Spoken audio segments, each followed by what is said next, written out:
Hello and welcome to my channel. Today I'd like to speak about the certificate of sponsorship, which is the document upon which you are issued your work permit. Now in this document, the essential details which will be present are your name, your passport number, your date of birth, your address, the name of the company which is issuing you the work permit, and also your job description. Now I would like to stop here and concentrate on this point because this is where a lot of people make a mistake.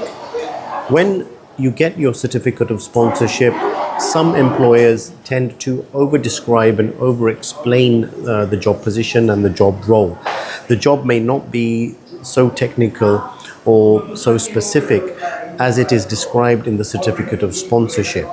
Now, if you have a very detailed explanation of the technicalities and specifications of your job, this then gives more reason for the visa officer to, number one, call you for an interview, because he or she would want to see that do you actually fulfill the requirements, are you competent, are you skilled enough, and through an interview they can determine that. Secondly, you are handing over to the visa officer much more material than they actually need to ascertain whether you are qualified for the job. So if there is a very long explanation, they can ask you more and more questions about each and every detail that is mentioned on your certificate of sponsorship.